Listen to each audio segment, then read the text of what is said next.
Fala pessoal, tudo bem? Sou o professor Rafael, professor de Geografia aqui do Colégio Évora, e hoje eu estou aqui para resolver algumas questões com vocês. Ao todo, nós vamos resolver 4 questões da UFGD, que são do ano passado, de 2023. O que eu fiz aqui? Eu coloquei as questões para a gente ler juntos. Desse lado, eu fiz algumas observações sobre cada questão. Então, questão 1, coloquei algumas palavras-chave que a gente encontra na própria questão, para a gente conseguir afirmar ou conseguir encontrar o que está errado ou o que está mais próximo da realidade.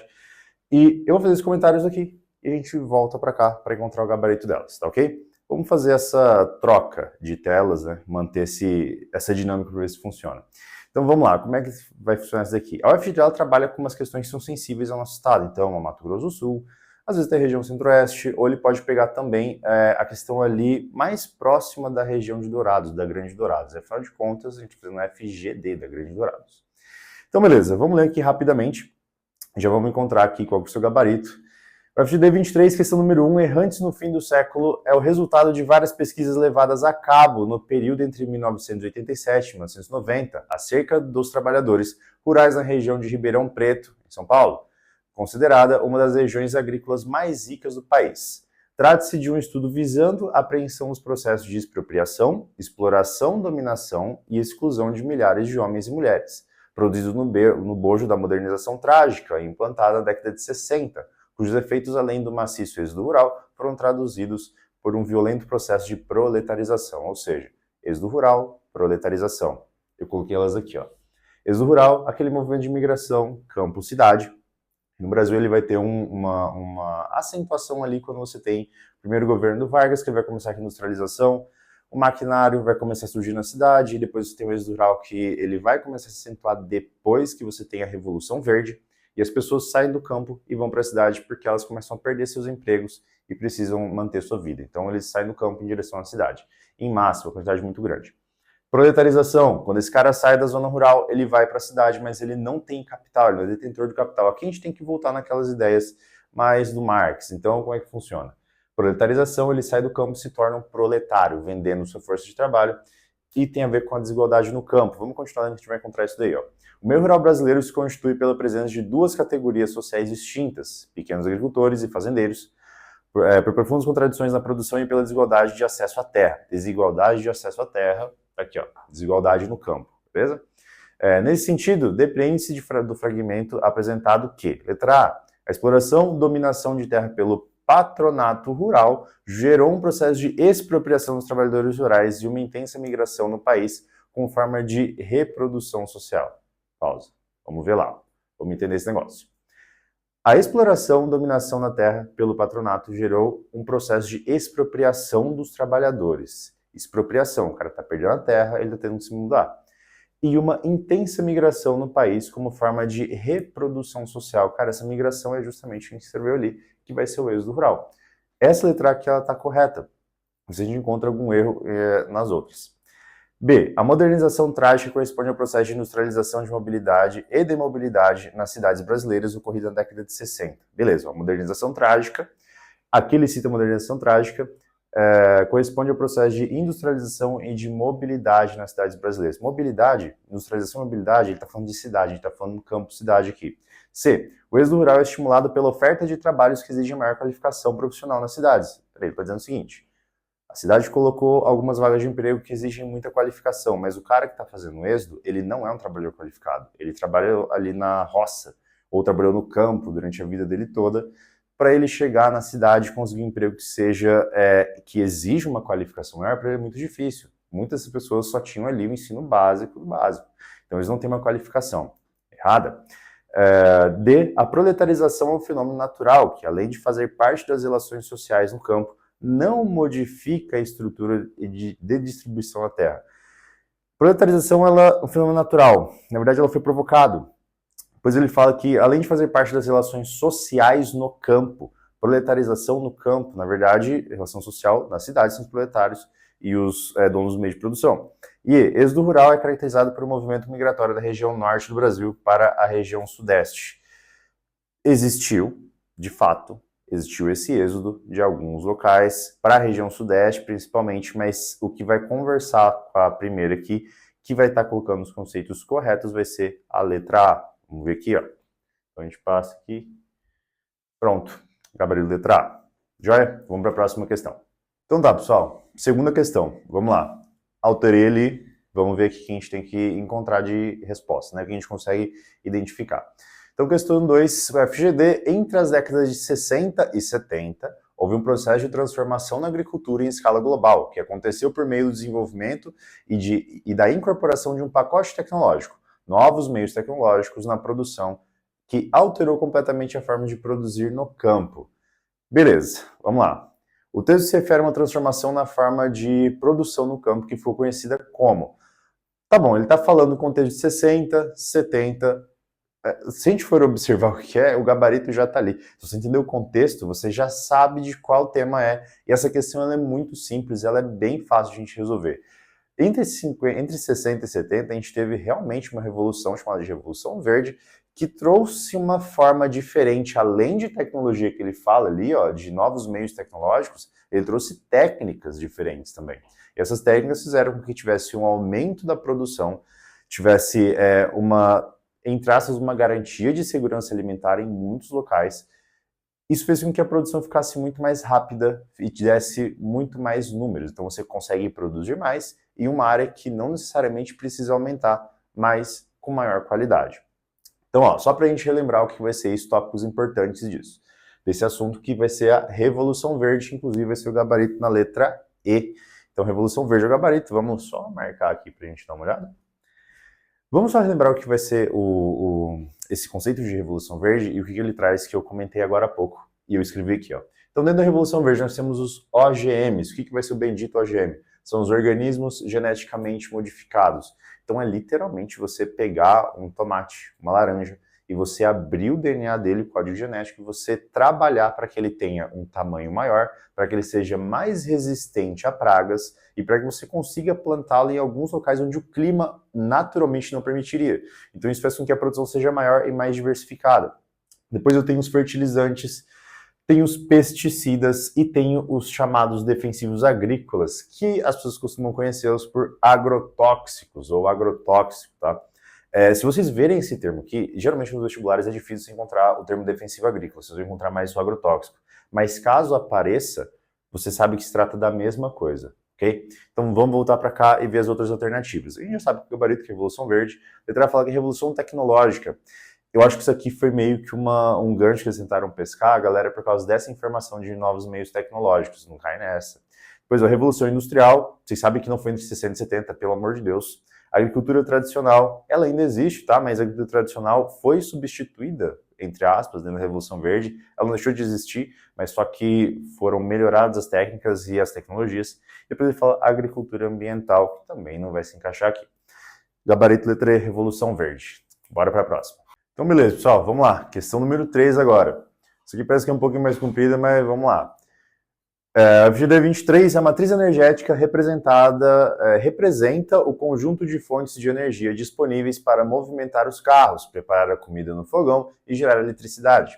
A matriz elétrica é formada pelo conjunto de fontes disponíveis apenas para a geração de energia elétrica. A matriz energética do Brasil é muito diferente da mundial. Por aqui, apesar do consumo de energia de fontes não renováveis ser maior do que de renováveis, usamos mais fontes renováveis que no resto do mundo.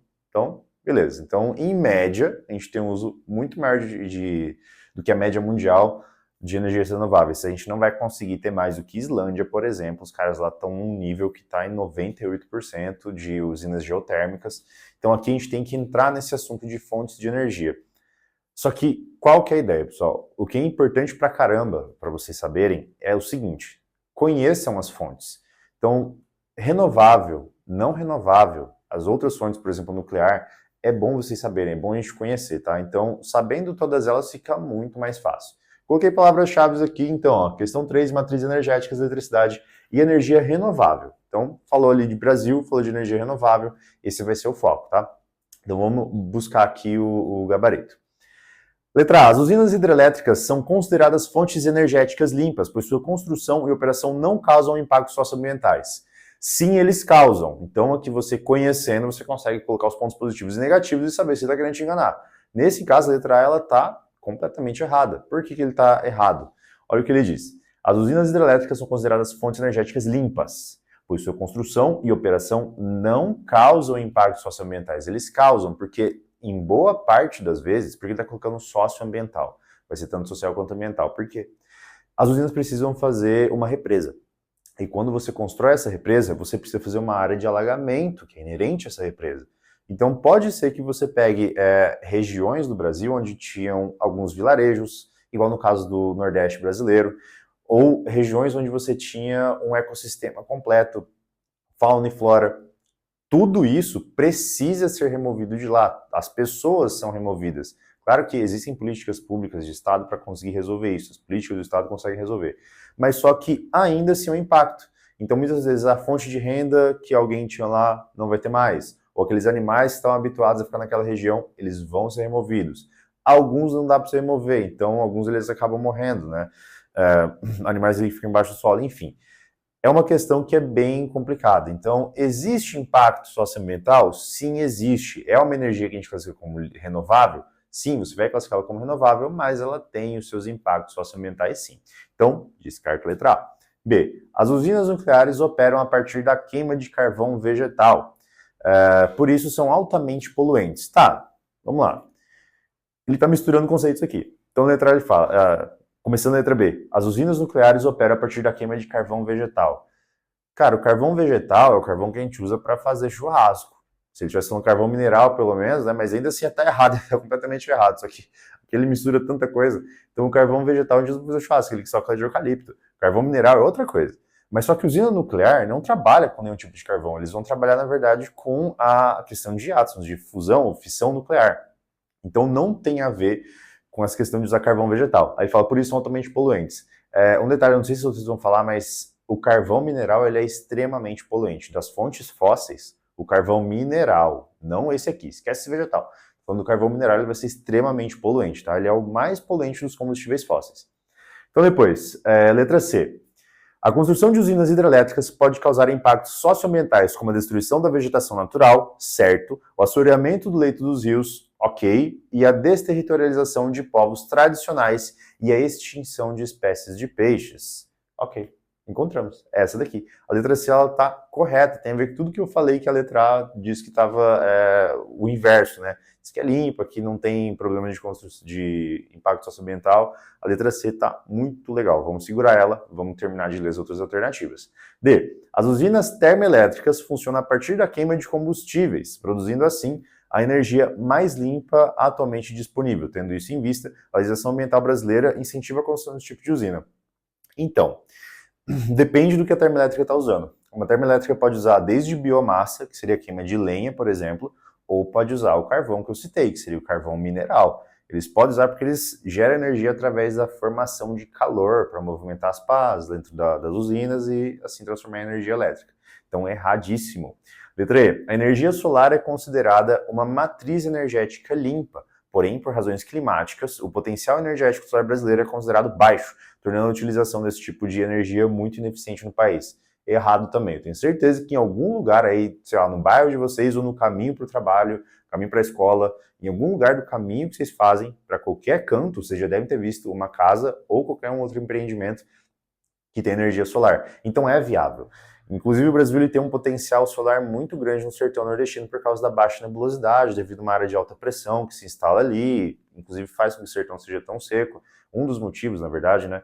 Então existe sim um potencial muito grande, não só no Nordeste, mas também no Sudeste, porque nós temos um Brasil que é um país classificado como tropical, então a gente tem muito sol por aqui, tá? Então, de fato, o gabarito vai ser a letra C, certo? Então, beleza, vamos ver a próxima questão. Beleza, pessoal, então chegamos à nossa quarta e última questão de hoje. Vamos ler ela. Coloquei aqui algumas informações também, então vamos lá. Mudanças climáticas, protocolo de Kyoto e Acordo de Paris, desastres ambientais são as palavras de ordem agora. Então vamos ver o que a gente tem aqui.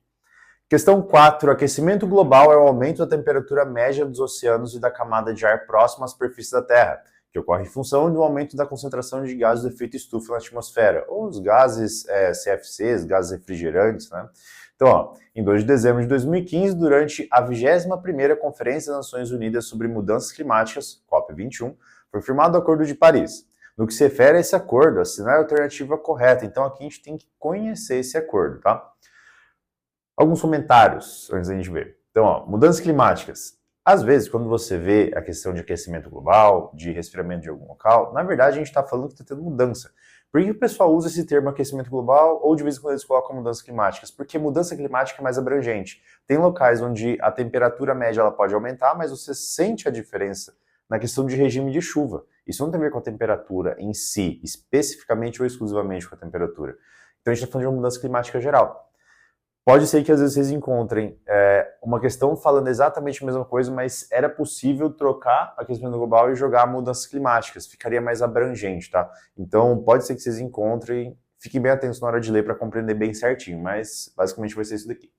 Depois, ó, protocolo de Kyoto, e ele passou a ser substituído pelo protocolo de Paris. Então o protocolo de Kyoto é lá de 1997, ele vai ser assinado lá em Kyoto, no Japão. A ideia dele era basicamente manter sob controle as mudanças climáticas ou o aquecimento global, tá?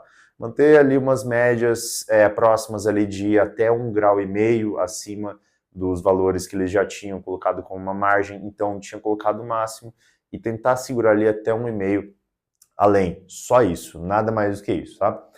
Desastres ambientais. Por que eu tenho que falar de desastre ambiental? Ele acabou que não citou ali, mas eu tô colocando uma informaçãozinha a mais para vocês. Por quê? Se eu tô falando de desastre ambiental, isso vai estar associado à mudança climática. Quando eu tenho essas mudanças aqui, eu posso ter maior evaporação de águas oceânicas, por exemplo, eu posso ter um aumento das temperaturas médias dos oceanos, e vamos lá, vocês sabem que tem muitos furacões tropicais nos Estados Unidos, a região do Golfo do México é um exemplo. Se eu tenho um aumento da temperatura da água e dos ventos ali superficiais, eu tenho a formação de vórtices ciclônicos, então aí eu tenho a formação de um furacão. Agora pensa comigo, se eu tenho mudanças climáticas e nessas mudanças eu tenho um aquecimento maior dessas águas do oceano, o que faria com que os ventos se aquecessem com maior frequência, eu teria um aumento nesses desastres. Então, quando eu falo de desastres ambientais, eles estão diretamente relacionados às mudanças climáticas, ok? Então, beleza, vamos começar a ler aqui e ver se a gente encontra. Letra A, lembra que ele está falando no que se refere a esse acordo, que vai ser o Acordo de Paris. Vamos ver. Os países signatários assumiram o compromisso de reverterem o aquecimento global, garantindo que, em até 50 anos, a temperatura média do planeta seja equivalente àquela verificada no século XVII, ou seja, antes da Revolução Industrial, da primeira Revolução Industrial. Cara, não é isso. Por que não pode ser isso? Porque seria algo utópico. A gente querer reverter o aquecimento global. A gente já chegou num período hoje em dia que já não é mais discutido aquecimento, mas sim ebulição. Então a gente chegou num ponto que seria, entre aspas, um ponto de não retorno. O que a gente pode fazer é tentar mitigar esses efeitos, mas voltar a ser o mundo inteiro a períodos e temperaturas médias ou emissões de poluentes que fossem antes da primeira revolução, cara, isso é impossível. A gente tem veículos, a gente tem rodovias, tem caminhões, a gente tem motocicletas, tem indústrias, então não tem como tirar tudo isso para voltar, o mundo vai parar, então as economias vão quebrar, seria impossível fazer isso. E nenhum país quer esse retorno, tá? Chega a ser utópico isso daqui, então ela é absurda. Então descarta a letra A. B. Os países signatários se comprometeram a agir, signatários que assinaram esse acordo, se comprometeram a agir para se manter o aumento da temperatura média mundial, entre aspas, bem abaixo dos 2 graus Celsius em relação aos níveis pré-industriais e enviar esforços para limitar o aumento a 1,5 grau. Então isso tem a ver com aquilo que eu expliquei no começo, tá mais próximo?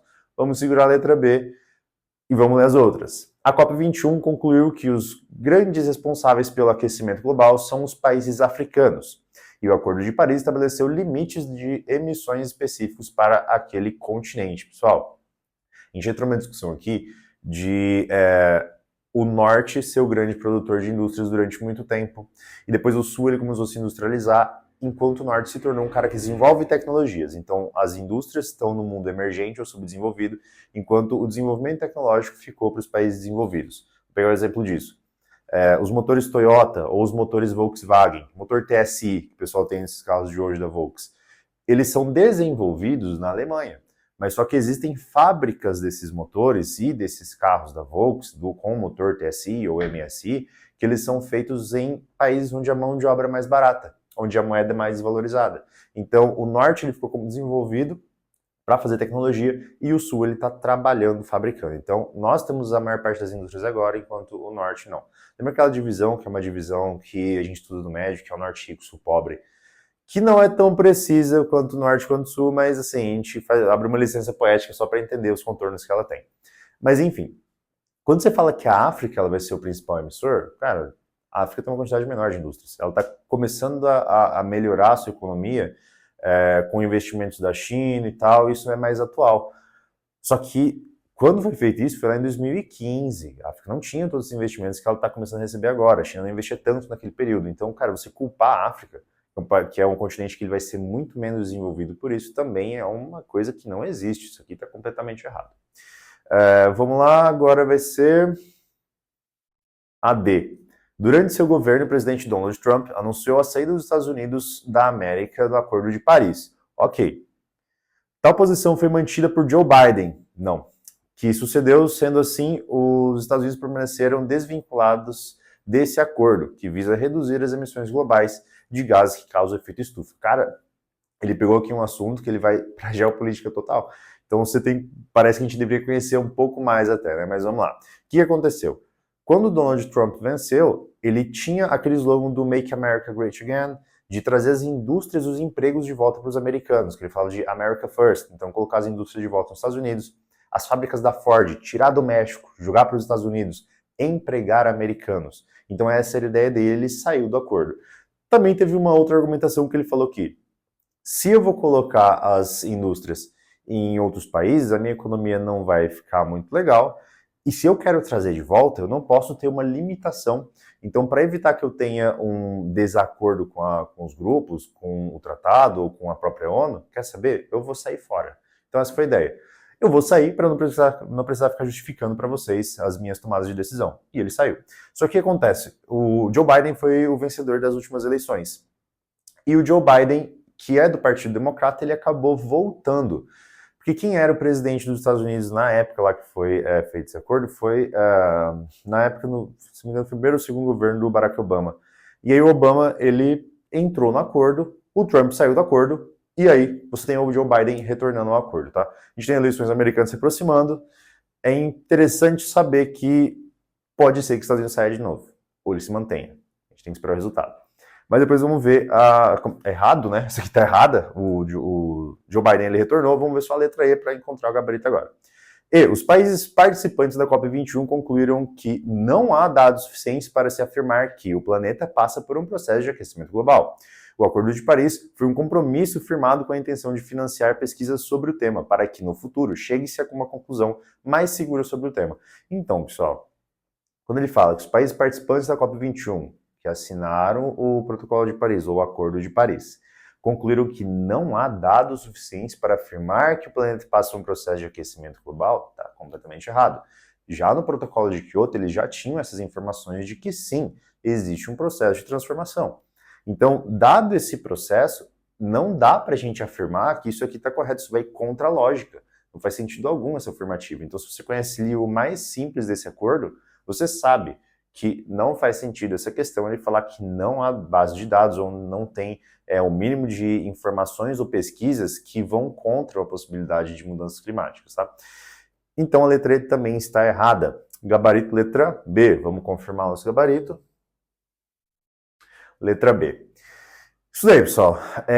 Tinha uma única questão ali da UFGD que foi sobre questão de biomas, mas ela era muito simples, perguntando quais biomas são dentro do Mato Grosso do Sul, então eu dei preferência para essas aqui, que eram um pouquinho mais aprofundadas e complexas dentro dos seus assuntos, e que são sensíveis ao Mato Grosso do Sul. Então a gente falou de mudança climática, a gente falou de indústria, a gente falou de fontes energéticas, a gente falou de questão de êxodo rural, tudo isso está aqui dentro do nosso estado.